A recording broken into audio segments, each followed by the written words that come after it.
RDC est une et indivisible. De la population et de tout le monde, c'est qu'il faut tout arrêter pour faire face à cette situation. Et que nous ferons de cette terre richement bénie un réel havre de paix, de prospérité et de progrès social.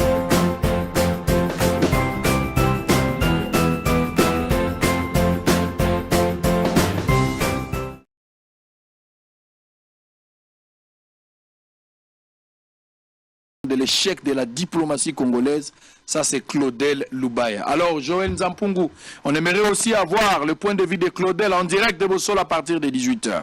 Conflit Tekeyaka, plus de 200 000, plus de 2000 militaires et un hélicoptère de patrouille attendu à Kouamoutou.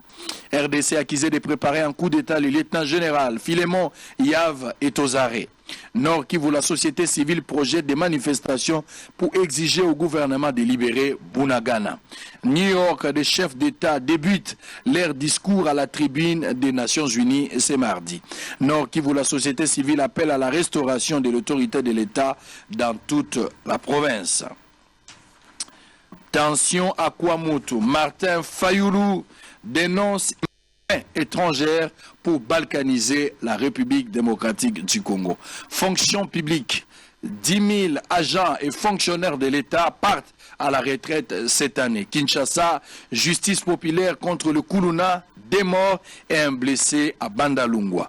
L'élection 2023, un lot important des kits destinés à l'enrôlement des électeurs sont arrivés à Kinshasa. Accusé d'ingratitude à l'endroit du chef de l'État Félix Tshisekedi, Franck Diongo, suspendu par son propre parti politique. Le docteur Mukwege appelle le Congolais à se mobiliser pour sortir la RDC de la tragédie. Rutshuru, les Francs-Congolais indiquent à Bunagana. Assemblée générale. ONU. Kinshasa veut obtenir l'annulation de l'obligation de déclarer au comité des sanctions ses achats d'armes et munitions. Un serveur de Night Club Carré Club, Patrick Mbi Kabangu, père de 3 enfants, a été tué par la mort le week-end dernier. On m'a expliqué la situation et à Mutango Nenga Koufaki. Je n'ai pas assez d'éléments au-delà des explications qu'on m'a données. Je ne fais pas foi à ces explications. Il faudra peut-être avoir aussi un autre son de cloche, ce qui va me permettre de revenir ici pour éclairer l'opinion. Mais ça sent mauvais pour la République démocratique du Congo. Déjà avec Rutshuru, les Francs congolais interdits à Bunagana, c'est-à-dire Balingi Basali Lambongote. M23, Azana Bunagana pour le moment, Botoli Yango, assiégé Bunagana. Le gouvernement Nano Sali Basso ou pas, parce que je m'attendais à déclarer une guerre officielle. To beta basso, to bombardé. C'est ce qui m'est passé dans la tête. Mais vous voyez aujourd'hui, beaucoup de la situation, M23 a interdit les Congolais bazana kati sa Bunagana bakosala la franc congolais.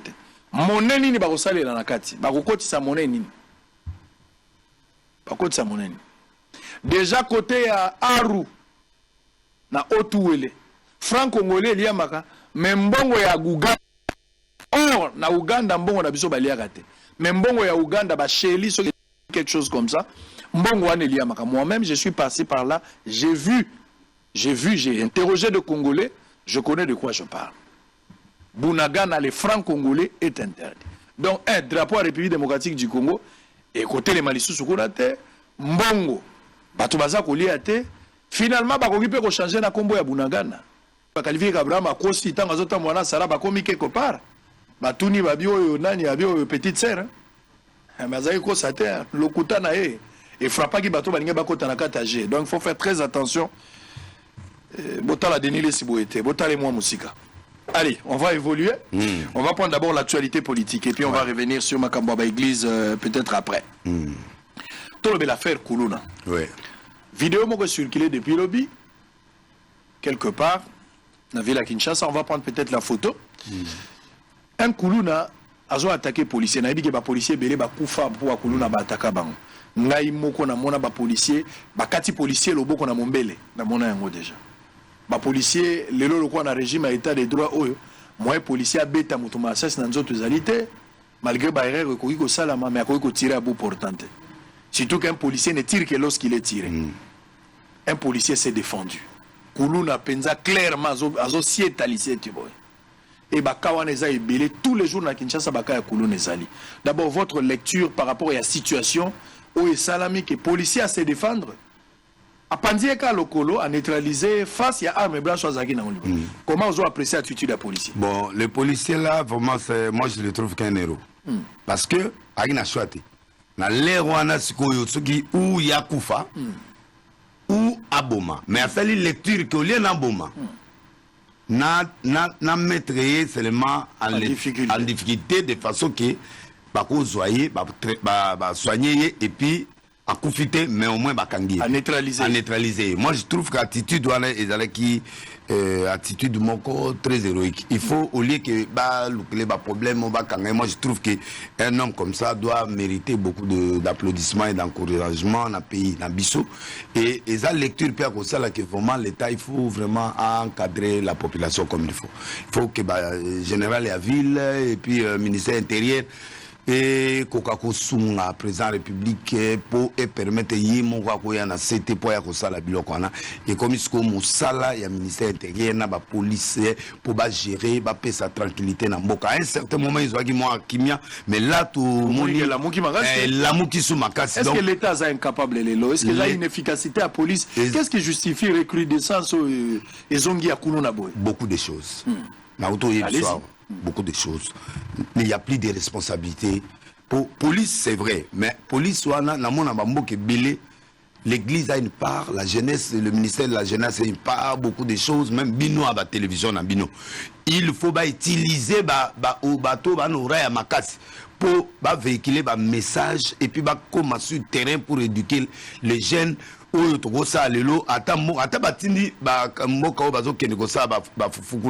Mais il y a des gens qu'on peut encadrer directement ici. J'ai eu mon appel ça communiquer mon église na radio mon a sage émission na bibo na bengi ba fumier de chambre nyon sobaya l'église tout ça kilt na bango. Ba on va zuango skou na cadre que donner ça reconnaître les titi pour la reconnaître les titi ba elinga pe paquet à banque. Comité l'église ba okanga na paquet na bino boye. Moi mon problème est avec na bisabino ke nzamba lingi bino. J'ai 4 pasteurs aujourd'hui. Au babima encore. Parmi les fumeurs de chambre. Oui, 4. Mon gars à Paris, à Chile, na 3 au Bazananga. Donc, il y a un travail que nous aussi, l'État doit approcher les ONG, les églises et beaucoup de journalistes et toute une équipe. Et la police doit être au front. Parce que le problème est que la police, on va sentir la police n'est un danger, n'est brutalité. Na mona yo ok ba mbokati na ba zamba kuna ba place ba pigme ba place ba danger za na ba guerre. C'est-à-dire le n'y a pas des gens qui ont le risque d'aller faire du travail de terre à terre. Au monde nde yo ke na ba front na ba côté ba guerre kuna. Ba yebisio ke ndo zo kota so kufi etalio. Na bunia au côté ba tio pe nit na munduki. Ben, il faut avoir ce courage là et connaître des gens courageux comme ça. Pour aller affronter ces jeunesses-là, et le ministère de la Jeunesse doit accompagner avec une équipe Mokoya Batu pour n'abattre la ville à Kinshasa et avec un langage de terre à terre. Pour Nato Kenena Batouana, qu'est-ce qu'il faut faire après ces gens-là? On doit leur faire quoi? Pour encadrer bango, na ba moi misala, couper ça ba moi ba moyen, ba sala o ba yebi balé, ba koti balé o ba yebi bo. Ça dit il faut une participation massive. Il y a ba genre courageux net né au saliwano. Aux réalités dans la température à terre. La police est mon arme au sanine, mon anazanzala, mon anazaba problème, mon anazaba. Donc, donc, il va bêter ma cesse parce que je suis athée. Parce qu'à comme roi, mbili ba maman va vivre, mais au moins lui, il a fait passer un message clair à tous les Koulouna que sachez que ce Ngobo Mamungai, au peuple congolais, il y a aussi la loi qui existe et puis dans un autodéfense légitime défense. Oui, mais à préférer à neutraliser. Du fait qu'à neutraliser, on aura besoin de ces messieurs-là après traitement. A dénoncé. Moi, je crois que c'est un travail de tout peuple congolais. Tous les Arabes sont ensemble et puis toi encourager les policiers et puis il faut doter les moyens aux policiers. Il y a un problème d'effectifs aujourd'hui. Il faut qu'il ça effectif à la police. côté armé. Mais salaire exact. Il y a moins de comme salaire à mouké, moins mouta côté armé exact, moins mouta côté dans la police. Ils ont créé motivation. Ils ont créé motivation. Alors il faut vraiment pas oublier que le président Fatih Fouattalango, dans le gouvernement naïe, il faut vraiment, je sais que c'est difficile les moyens, mais il faut réunir toujours surtout les éléments importants à la sécurité. Il faut pas foutre à bien. Les gens en sécurité, il ne faut pas foutre à bien. Les soldats, il ne faut pas foutre à bien. Et ces gens-là, quand ils sont bien, ils sont motivés à faire Moussala. Mais les policiers n'ont pas sont à Kéboué. Et puis, les gens qui ont été exactés. Ils sont 4 gens qui moko. Ana mundu kité alors que nous défendons dans kolona nen ba okate libogot alors yona zo chance pas na mundu qui puis paraît-il a un service à mutumo quelque part bon supposer que azaki ka policier ou bazala basé belé bo mundu ke kamoko il n'a pas de matériaux où il y a qu'on neutraliser mutuata na gaz lacrymogène problème il y a logistique problème à logistique. Donc il faut tout aider Bango de façon que ça moussala et puis le peuple ne peut pas venir encore pour à côté la police à mon qui tata leginae en eloté. Botin musoso tali police bi mais il y a problème ou ba pesi ya sikake au teka pour la situation. Donc moi je crois que il est temps tous à la franc qu'il faut aider la police. Aider les gens là. Le salaire est un peu, il y a bien eux qui permettre bango ba défendre et puis bao balima au quota. Bao gelenki dans la police salaire est bien. Ndenge tout le monde ba Cameroun de tout le monde. Exactement, ça doit créer la motivation parce que moi j'avais déjà dit ceux qui les bano bazo bima université, la plupart à banango baza ba chômeur, la plupart à banango baza sala ba cabine nanzela, baza misalate. Ceux bacheli policier à $300, salaire de base et à policier $300. Parce que banango baza sala pas ba libanais to goti poko bazo ba $70-80. Mais alors que ceux qui ba payer salaire il y a $300 et si l'armée na police to tondi si ba ilombe ba koya ba baza ba chômeur ba au kota pour ba evi ki ba na maele as officier et puis ba opesa mbongo na ya bien au vivre. Donc moi je crois que politique voilà et go sunga président parti. Il faudra avoir un effectif. Il faut avoir un effectif. Et là même au monde même l'armée na biso toi l'effectivité ba tozo kufa il n'y a pas d'entrée. Très bien. Ba tozo kufa il n'y a pas d'entrée. Mais entrée ezali loba ke tozi kana net toi na ngosiko ke ba tout monde ba zo nyoko la biso to comme peut-être na monde mais il faut motivation ezala élément équipement la motivation c'est très important. Très bien. Il faut mettre les moyens, la logistique. Police azalanami touka, c'est très important. Même bas souci à tout, y a pamba. Les soucis à tes arabes batol. Donc il suffit batumi baleba sanganami satou, babeti batol basali souci à tout. Il y avait la possibilité. Il y avait une possibilité. Il y a kotonga même bas bâtiment, kotonga la bango même bas bâtiment. Surtout tongi mo bâtiment mouké. Na kena bamboka bapa. C'est vrai que tu compares, mais même la ville à Kinshasa, ndako ya commissariat provincial, ça c'est pas une maison qui devait abriter la police provinciale. C'est que j'ai vu en Afrique du Sud. Tolo bakutu bapoto te to chaka ba Sénégal ba Afrique du Sud ba Cameroun na pamba otalika ka bâtiment ya police o abenga gendarmerie mais yo mo so ki okokamolo do eza hôtel toni pour ndenge ba saleli ba condition na ba bâtiment c'est quand même viable mais chez nous okomona ba tol penza ya manzanza ya mone bureau ya police mo so eza container mi so ane sala biso passe mais ndenge nini ba député bazora ba jeep ndenge nini ba professeur bazozo makamunyo so ndenge nini ba ministre ba bazonginda en fait mbongo tozo déclarer les réduction à train de vie alors que les policiers azangi même na place ya kosala la musala bureau ya l'état ya police au côté za moete donc ozoke do funda mutu mais ozala rama papier déjà la bic nozota mwana oyo ko funda mutu ko komi ba sengi au papier obimisi soko lobi wala te na police papier matara cher papier za 50 francs te papier ko ba 3000 ba 4000 papier moko so ba komi des papiers ko futa 10 000. Ce sont des choses que nous devons faire, nous devons changer pour faire avancer les choses. Alors on va évoluer. Denis Lessi, Babengi Ozali inconstant sur le choix politique. Babengo Mabaloukantan, Ozamuto Sassumarate, Ozande opportuniste. Yolanda Rande place Mbisi, Maïzo Ochola. Tu as été avec Kabila, tu as donné des prophéties à Kabila, tu as accompagné Kabila, tu as fait des veillées pour soutenir Kabila. Même à la fin, tu as soutenu Kabila à travers la prophétie, veiller la sagesse. Il y a un monsieur Thierry Nzonde qui a pris le courage, selon Yabimisi Thèse Moko, Fatih Chemonsoa, je m'assume, Motognon soit s'assumer na Chouanaï. À l'heure actuelle, toujours qu'il y a une élection, au Talibilan et Fatih, qu'on s'assume na yo, et aux anglais nani. Aux s'assumer par rapport à bilan négatif, il y a Félix, tu regrettes? Ou aux s'assumer que Félix est dans le bon, il doit avancer. Aux s'assumer à quel niveau? Et puis choix na yo, aux basé en go na ba élément. Bon, je soutiens Félix. président Félix. Sincèrement, Kabila, je l'ai soutenu. Mais Bible les autres nous là que un pasteur ne peut pas être dans l'opposition parce que nous devons soutenir ceux qui sont établis par Dieu. Donc Dieu n'a jamais été dans l'opposition? Non, Dieu n'a jamais été dans l'opposition parce que à l'Obiboui, bah toi na yé mouta établi ça bango. Ceux qui sont au téléméli bango, au téléméli. C'est-à-dire, un, c'est ça. Deuxièmement, bibliquement, je soutiens Félix parce que c'est lui le président de la République. Il y a des postes où ils ont zambé moutou. Même si c'est Dieu qui choisit. Parce que tout le monde peut être là aussi. Mais comment il s'est retrouvé gagné? C'est-à-dire que Dieu sait les capacités qu'il a données à cet homme pour faire. Deuxièmement, je les soutiens parce que j'ai vu beaucoup d'efforts. Beaucoup d'efforts dans le sens que, bien qu'il y a quelques ratés, mais Banda, Nassali, Banda, Première République, Lumumba, Nakasavu, Tilelo, Nassali constamment comme jamais un gouvernement soit budget na bango avant budget, avant échéance ici là. Mais le gouvernement Félix, bah, kokisa budget avant échéance ici là. C'est un signe pour la première fois dans cette étude, Banda au bandi, na premier président na biso tito l'équipe président Ebele Mobutu ti et korakati au moins à côté déficit et korakati mais depuis président Félix à côté patrouille oui salemi na balingete na effort salemi na kata gouvernement et ça là que quand même mongo il y a bidio ba vota qui pour na gouvernement il fonctionner mongo et koki avant ça c'est quelque chose d'encourageant qu'on peut trouver que s'il y a encore du sérieux, plus du sérieux. Parce que c'est lui qui a vu qui est un monsieur Alingete, qui est Moussakata, qui n'est pas Moulouba. C'est là où je casse souvent beaucoup de gens sur le tribalisme.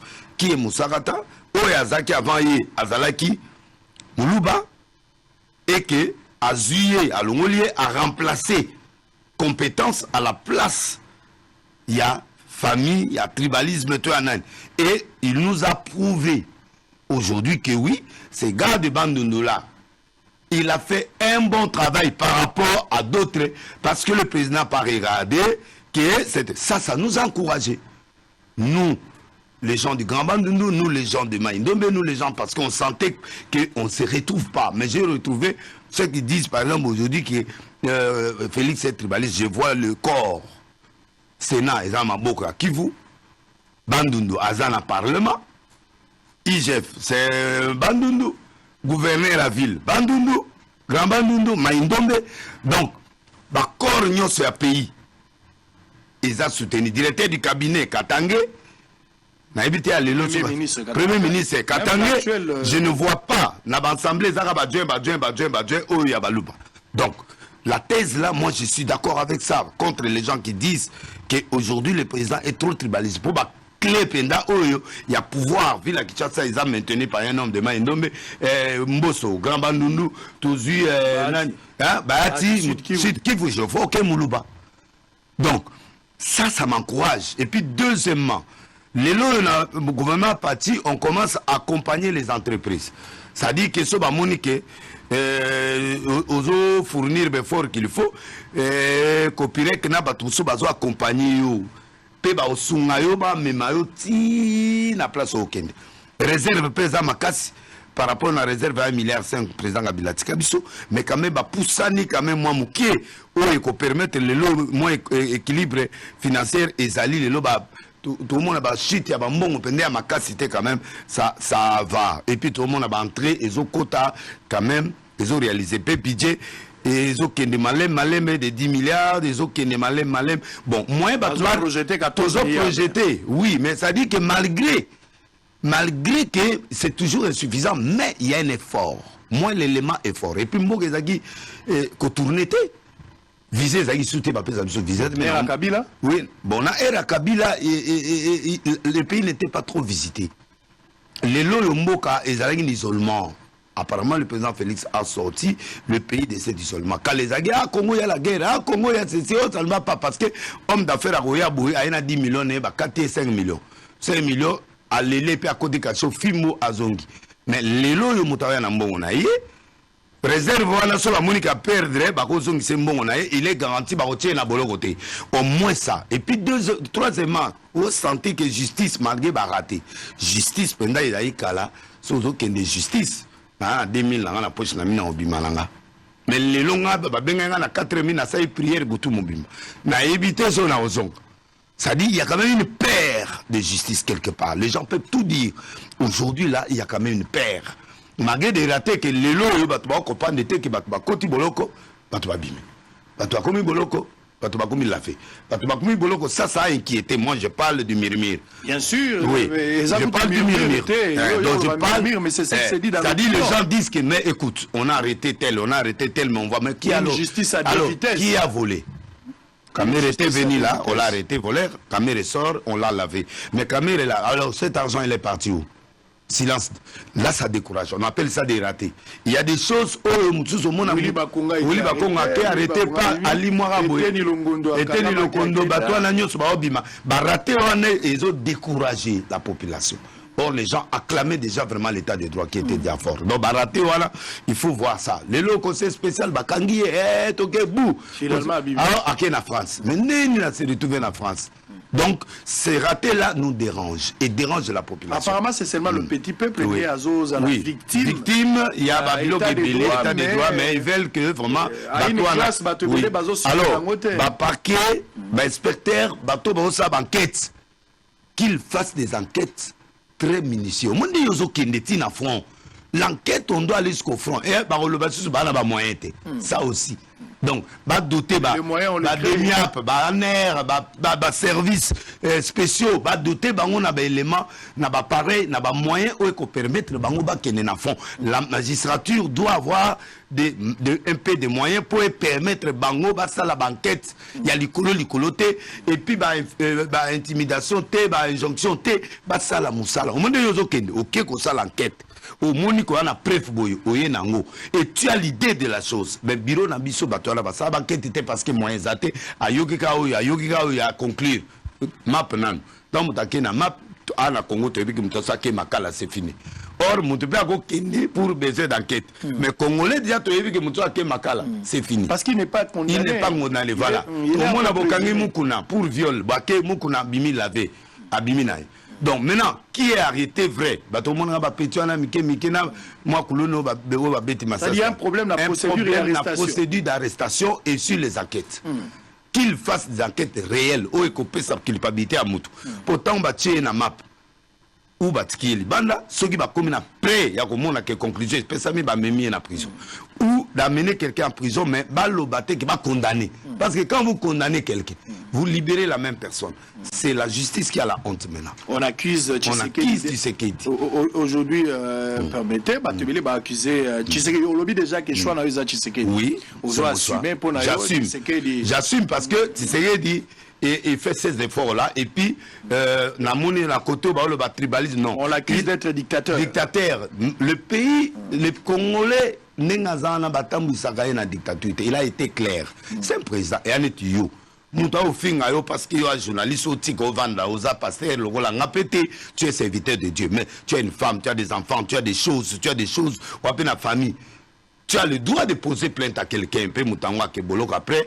Bon, ça va, mais il doit sentir. Ça dit, Moutoualegi na TV, avec que Denile Sabalatina, Bandeko n'a pas beau frère, n'a pas bazali, n'a pas na bandeko. Oh, fille, mon délicia, Denile Sazé, monsieur, moi, une année, si moi, na Lupango, ya Sombakal.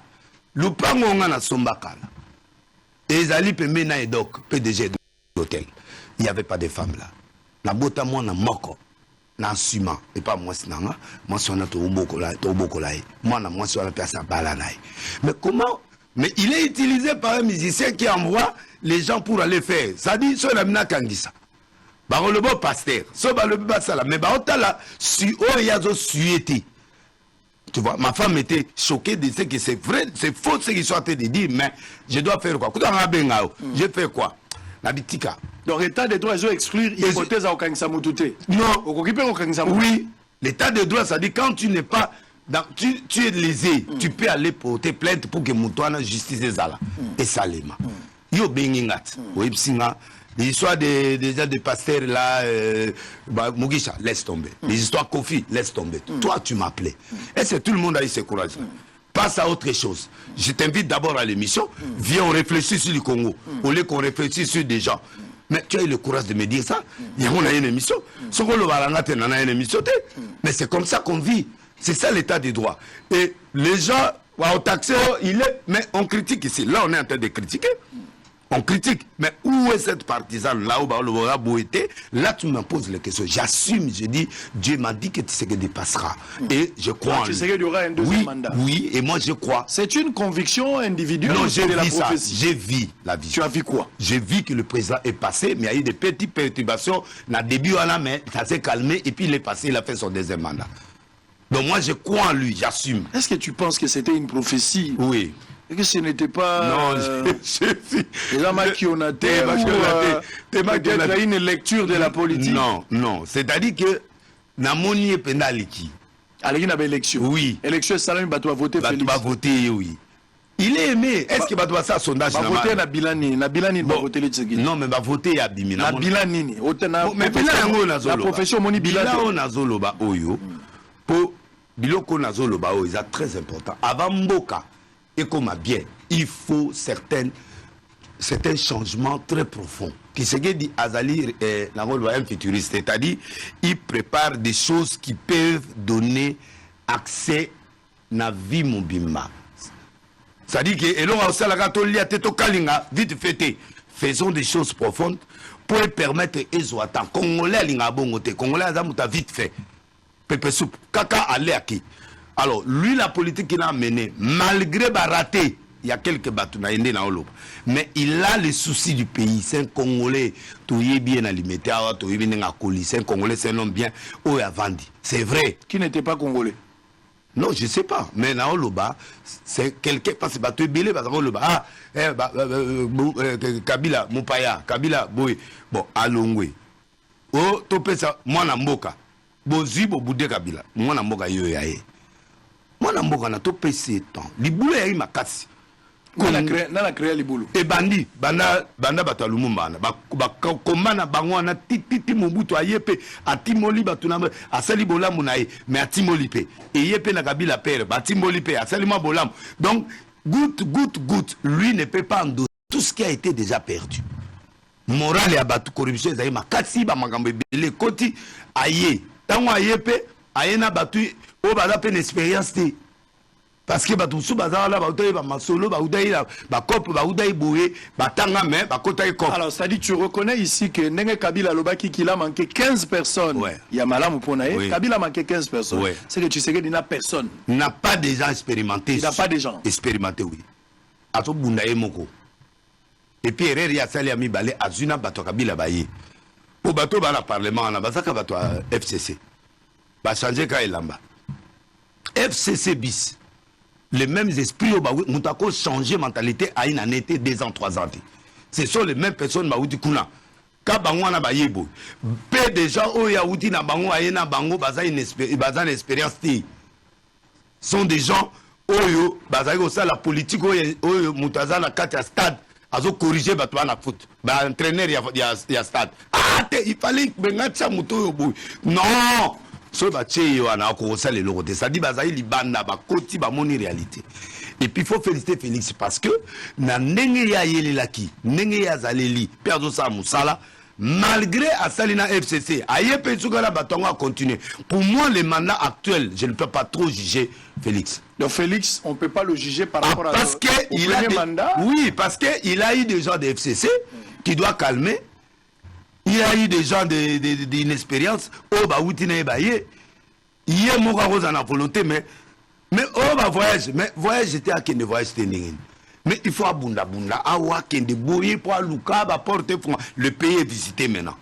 Tourisme, continent, Mboka, bah, tout baillé, malgré Kivu. Mais on voit les blancs, on voit les investisseurs, on voit les gens venir, on voit les gens faire des entreprises ici, on voit tous les jours. Ils ont été parce que il faut 50%. Mais si tu parles des COP, disons les choses vraies. Je ne sais pas, Nzamba Alexis Denis, est-ce que Félix Tshisekedi aura un deuxième mandat, mais ceux qui trouvent en 2020, Félix Tshisekedi a échoué. En fait, pour dire que Dieu s'est trompé. Non, il y a un plan satanique, il y a Batou, pour empêcher que Félix ne fasse pas le deuxième mandat. Il y a un plan satanique. Oui, c'est-à-dire que les gens veulent intimider les gens et qu'on le a salé le côté. Oui, mais il a salé le côté pourquoi? A salé le côté parce qu'il a coûté le côté. Il a fait des efforts. N'a pas si belo ko yunet wa bidjewana. Banda to banana Congo, ti Kabila, ti Mobutu, ti Bat, mutu mora salam teke ba sali vote à budget mogre koki. Mais pas Félix Ezokoka. Tu vois. Donc c'est quelqu'un qui a beaucoup d'efforts à faire, mais il n'a pas de gens. Quels gens? Les gens qu'il a trouvés pour qu'il fonctionne. Il doit se séparer avec Kabila. Pour travailler avec qui? Les gens de Kabila qui sont venus là. Bango na bazana parlement, bango na bazana ba poste bango nyos. Ba paluku wana nyos bazali ba gouverneur. Bango ka bazana ye ministre industrie. Ba toi nyos bazali. Donc, il a une maladie. Quelque part, même à changer 50%, mais ils vont toujours faire quelque chose, changer totalement. Donc, il n'est pas avec ces gens. Il n'a pas la majorité. Topé, ça est majorité, Azoua Parlement, Azoua Sénat, Azoua majorité, partout. Là, s'il ne travaille pas bien. Ça va tenir rigueur. Voilà, va tenir rigueur. Oui, en attendant que la population doit souffrir. Oui, oui. C'est-à-dire qu'il faut vivre en attendant, tu comprends que Félix n'a pas tout naïf. Tu comprends que Félix était. Il est en train de faire des efforts. Prenons des éléments efforts. 2 ans, on a un plateau, ton comportement, ton langage, ton style que tu as adopté vis-à-vis de moi m'a fait changer certaines opinions. Et je suis là, je suis à l'aise dans ton plateau. Au moins, tu es à l'aise. Je suis très à l'aise parce que yo, aux upétants, tu m'as parlé franc ici. Au moins, j'accepte pour que certains éléments yo lobby qui ont singaboui. Na émission malamon na osala virement parce que j'étais déjà là. Donc attitude au tokoza nango vis-à-vis du président. Na pas ces exemples. Ndenge yazo sabe fort. Azana ba faiblesse. Oui. Na mona ba question ebele yo tuninga awa. Babilément n'est pas train de vie par exemple. Mais exactement, je voulais qu'on parle du bilan. Oui. Bilan on a rapport à social. Bilan na social les a échec. Ah oui bien moi. Oui. Côté social et simbité. Budget à mouké. Before na ba guerre oyé beaucoup de choses et intervenir mon consignation soit à peine imprévu. Mais en tant que quelqu'un qui vient à la politique pour la première fois, il y a eu quand même des moments où il gère certaines choses autres que mais le bilan côté social n'a pas marché. Ça, il faut le dire.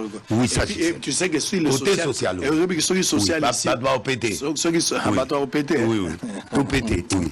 Mais pétage dans le bon. Est-ce que ceux qui sont social les a impactés? Les social les a bien. Ceux qui sont social les salés et salés. Il y a faire perdre un mandat, ça oui bien. Oui, mais je préfère Félix Tshisekedi Kenani. Pour Namoni Moutouté. Mais en face de lui, il aura des candidats. Nani? Martin Fayoulou, Moïse Katumbi. Martin Fayoulou, c'est mon frère. Martin et Bandundoua. Mais Bandundoua il n'y a pas d'impact. Oui. Papa Oyunani. Papa Kamitata. Tika Bisoka Hôtel, il y a 3 chambres. Tala Bana Kasaboubou. Tilelo. Héritage na sala banquette mon abandon de l'autre côté tokena campagne na ba mayobo na ba muzito na ville abandon bazaki ne sika ola la tête ville la bango même na place té bana ndakuti donc hôtel saccagé ba comme ola la tina ba résidence à Batou la période de Kabila. Donc vous pensez que Fayoulou n'est pas en mesure à renverser Félix en renverser na nini na bilan nini malobaka il n'a pas arrangé député net maman na Marie Mbosso, Mouta comme député président parlement, Nebazolo. Tout dans le parlement ninois. Tu vois. Donc Fayoulou n'incarne pas l'espoir qu'on a dit. Non. Pour nous, pour moi, en tout cas, il ne m'incarne pas. Parce que moi, je préfère un homme pratique, théorique, qu'un homme avec beaucoup de discours. Parce que Fayoulou est constant, et Fayoulou a constant par rapport à quoi? Jeunes ensemble. Papa, il a gardé constance. Et comment on va français?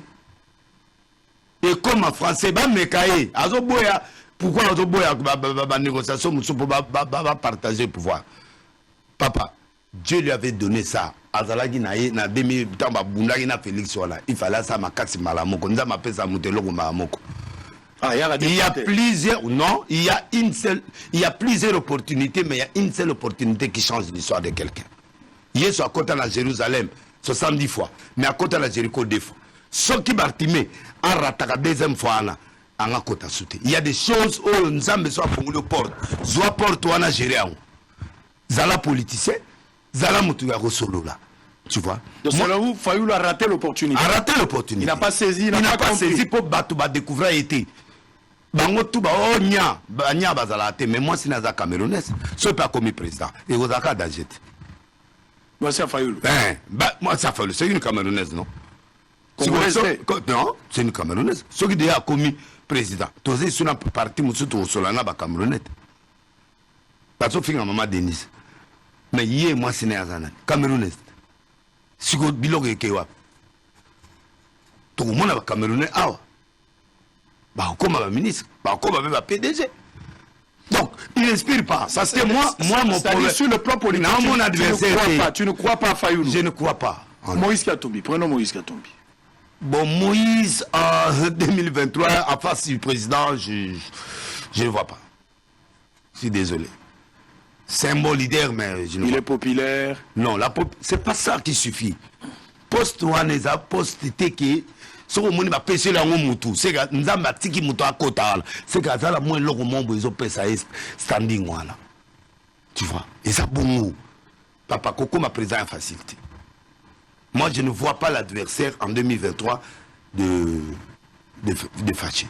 Je préfère qu'il continue. Classe moi à Siki Gobima. Nini faut baser la Tshisekedi li susu. Tshisekedi ba social. Atobele bazomona que c'est l'axi limite. Nini ouais atikali faut pas payer. Et l'autre il est pas na esco social. Ce qui dans 5 ans on a social les athées. A Kepe ne manda ne silake ba nzamba a suscité une autre classe politique pas au yoté. Classe politique où est durée. Classe politique où est dépassé et l'axi limite nango.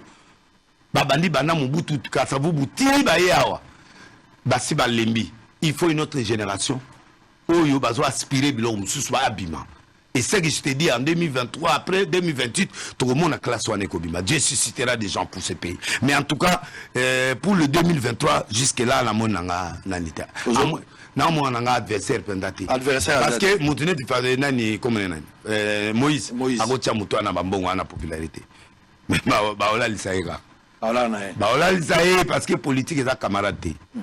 Quand on y a baola tu baoluka era pour dépôt à candidat comme le ba loi ebima était obima. Pour dans niveau politique c'est l'adversité. Tous les coups sont payés. Donc on pourra créer des conditions difficiles. On créer les problèmes d'abord pour dépôt à candidature. Ceux qui connaissent l'équité on créer les problèmes. Parce que au moni voilà prophétie on les a lecture. Voilà lecture.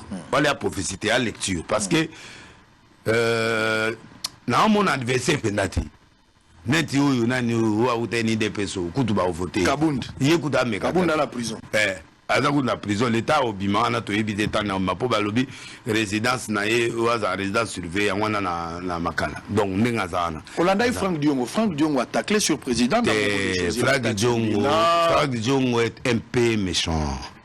Franck Diongo on a na prison Kabila beta à côté na prison Fatia Bimisio, ba reconnaissance, poste nyonso bazwa kangote, Vanda, ndeko na yo soutenir, je ne vois pas Kabundi, Kanda Kozanango et pas ya Félix, on lui a tout donné.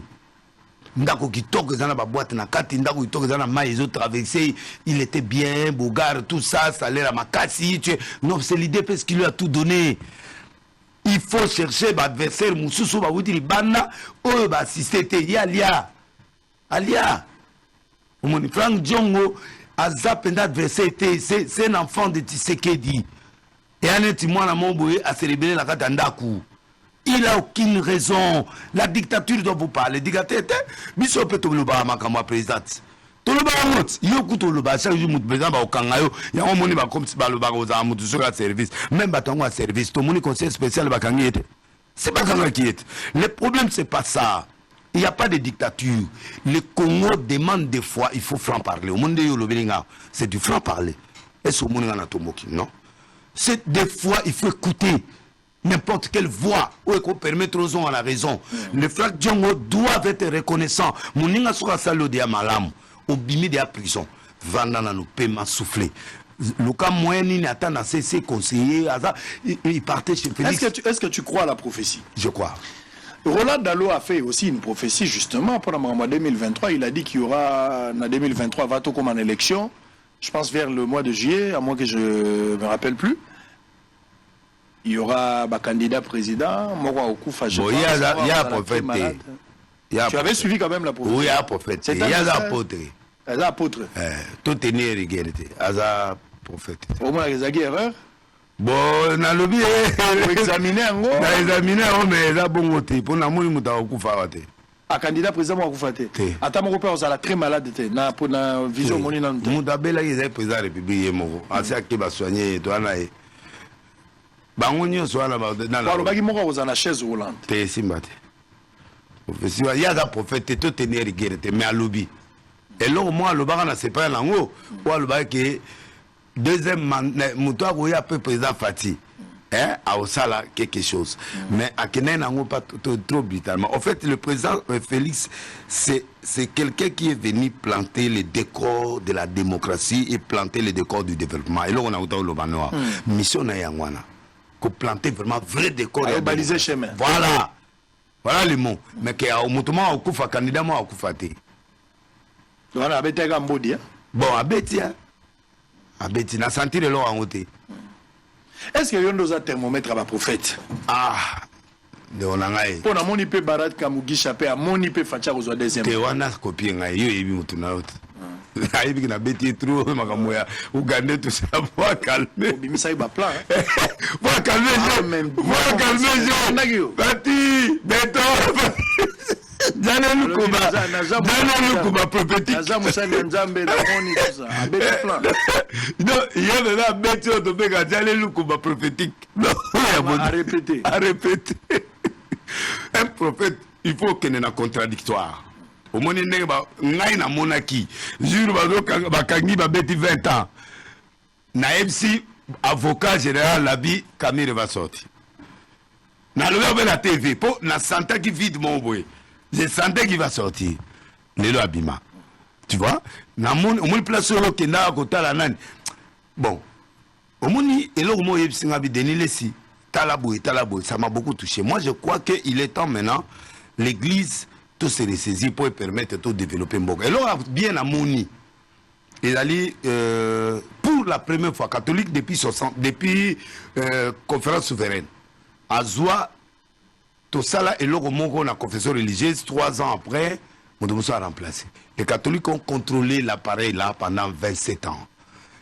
Positivité n'a pas une église de réveil. Et là, on a moko, né dodo abunda pour le loyo, mandat naye, tout récupérer mandat na biso akala o ya commis le lo. Donc, catholique il peut pas destituer on a place on est salé 27 ans. Je suis fier de ça. Basoni bakoki en côté. Bakoki mais quand même dodo. Bakoki quand même dodo, il a fait cet effort là de renverser cette situation. Tout ça content ya ko mona ngo kenani. Neti ba critique au bazo sala mutu ya seni. Kadima. Tout tangana yet. Aya na biso. Ya tangana ina SPA PPRD o nani. Shadai. Oui, ba i classe moko. Groupe d'études moko dans Lubumbashi. Shadai la intelligent bima premier oui, mais ba tangana yé. Le lok mo lo ba mutu na ko mutu de c'est impossible parce que yé muta format bango na PPRD, a format biso na église, a format un homme sérieux, un homme simple. Ngako na kenai na mwana utai potaye na côté lié.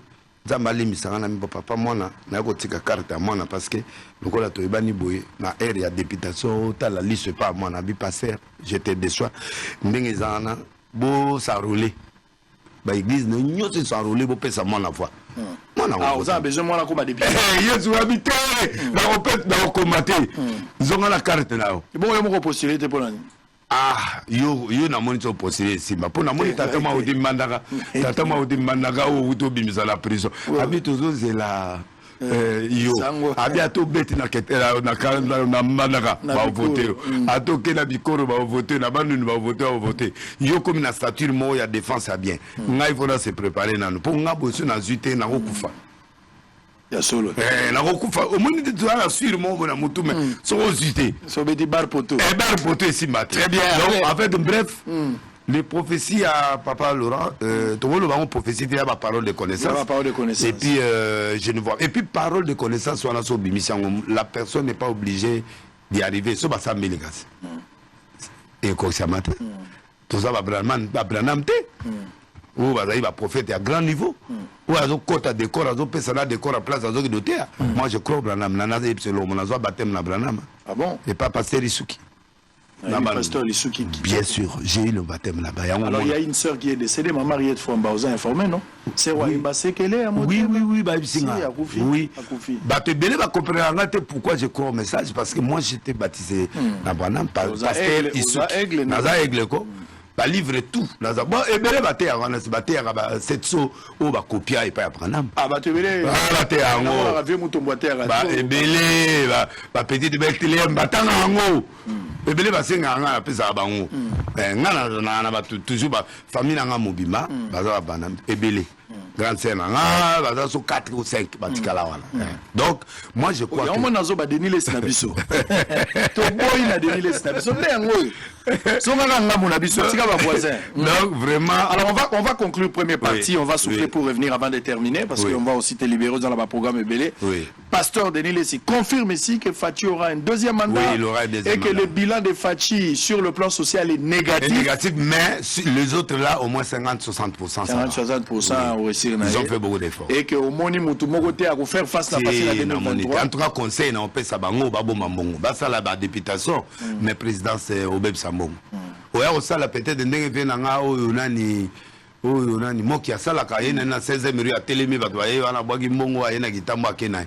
Mbongo na yeza mukusala mbongo ne belé au sala mais en tout cas songo sala tourisme présidentialité il y a kapenda luka ozo ba député mwandambo sala o luka coalition la kata gouvernement mais en tout cas na mon anniversaire mogote ou aya ko pesa biso message à sika il y a aucun to moni nani oyo nani wa en prison Kabundi tonga biminga bo to yo kata mweloko namona yemba la moko jisera ka injire jisera bon donc Nathalie a le même message donc le même or Congo to luka mutu moko azo représenter crédibilité il y a un message à sika au fatiana ngote au personne à ça qui peut rassurer le peuple pour que nous puissions te donner notre voix alors ayeka na les mêmes histoires donc au moins il place Sougeli la prison donc parce que il n'a pas mené la nouveauté c'est l'ingratitude moi je peux pas nazagina mutu malamona non ça la partie non d'accord tu peux sortir d'accord mais et viens avec un message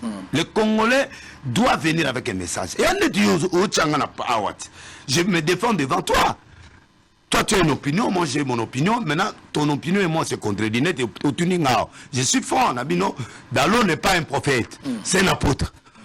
Même tous les prophètes, nous sommes des prophètes des ministères. On n'est pas des prophètes où n'est pas Branham, où bagi na ba prophétie, na ba dimension, ba na nation, où ils ont interprété Apocalypse, c'est Nasuka. Non.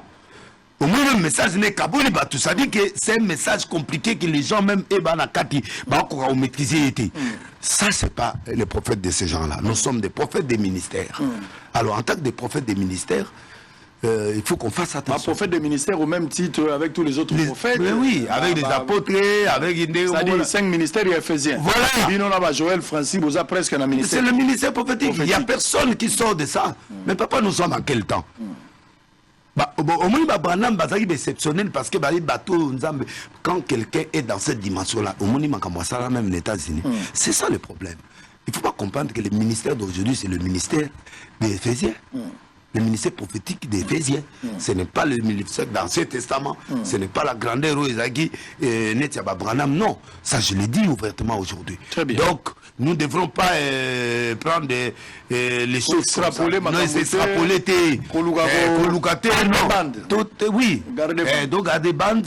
Et puis, tout zong et l'ensemble n'a pas de yolobi wana.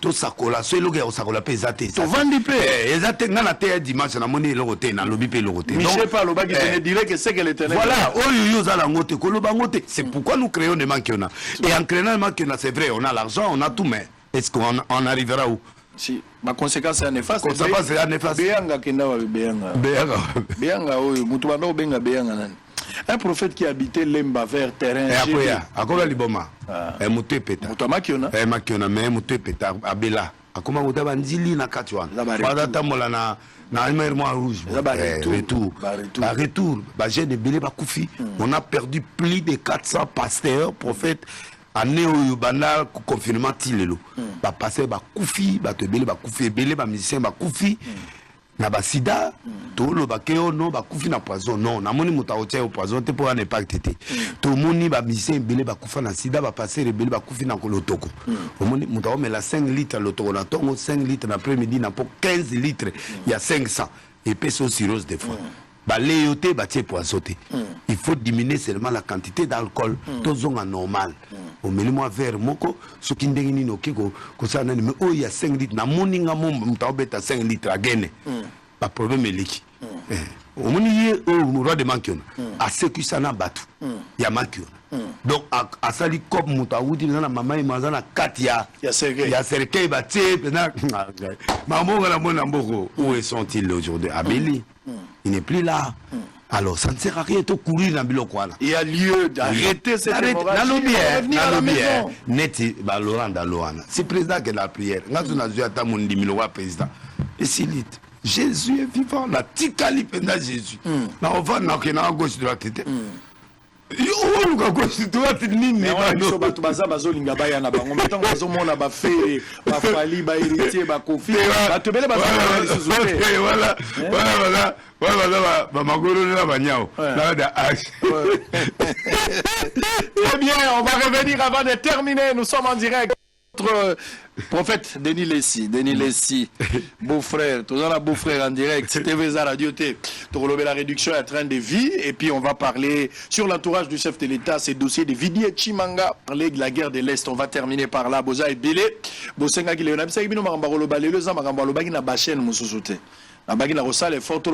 qui n'a rien à voir avec les histoires. Parce que Denis Lessimoto Lokumo, Denis Lessimoto, un influenceur dans le sens très très positif qui parle dans l'opinion Batmazoyoka. J'ai été témoin. Mais nous avons vu comment Denis Less a traversé de moments. On a vu, on a suivi. C'est un homme qui a impacté ma période. Mais à un certain moment, selon lui, a trouvé conviction à Kotana Elanga. Mais risque à Okendo Luka Zalaka, soit Yokotikala, soit Ogoyana Batu. Parce que Korbo Kenda Zongate, Colombe n'a qu'un gazon. Les Andesco problème Yangwana. Mais nous bénissons Dieu Kazo Batelaye, moi Nzambe attaque à Rozongakaka. Pour exemple, ça Nzambe, Kolo Eboka Lobina Batonio Sopesingai, Nabungisi à mon côté. De on Kolo Sombagi déjà, au Matao qui t'a peu importe les erreurs, Dieu est toujours avec lui. Et le Ron a sengé officiellement na TV. Na sengé officiellement, na boyi relation na ye. Bana basi pembeni kokotaka biloko pa pamba koyaka ba biloko d'abord biloko wana na ndenge bino bozweli pétage album wana faut changer combo to kotiango la combo à pétage parce que ça mosala nzambe za mwana nzambe bango bazo tordre sens ya pétage bazweli ngo la sens na bango ne bango mobebisa sens ya pétage et comment biba pena libanda oga na kati wana ko yemba musique chrétienne au côté à tout ça donc il faut to banana ko détruire combo à pétage biso bandeko no aliloba to boyi toujours réclamer bateau na biso. On va suivre Grévi Foutil allié un Congolais. Avant Nangola, mais na Kinshasa ya tongi quand même eloko moko nazala ba commentaire te. Bota la Grévi Foutil o boyoka ka ba yemba kombo Grévi Foutil allié bozola mboa o boyoka ba boaka. Batubele ba boaka bango batikala ne logo te batikala pamba. Mais bota la moto ba boaka, qu'est-ce qu'il a fait? J'étais là moi-même sur place. Suivez, on se retrouve après et on va terminer avec la dernière partie avec Denis Lessi. À tout à l'heure. C'est une veuve pleine d'angoisse venue se plaindre sur la situation de ses parcelles, tombée dans une escroquerie de magistrat, se faisant passer comme un avocat, envie d'exploiter.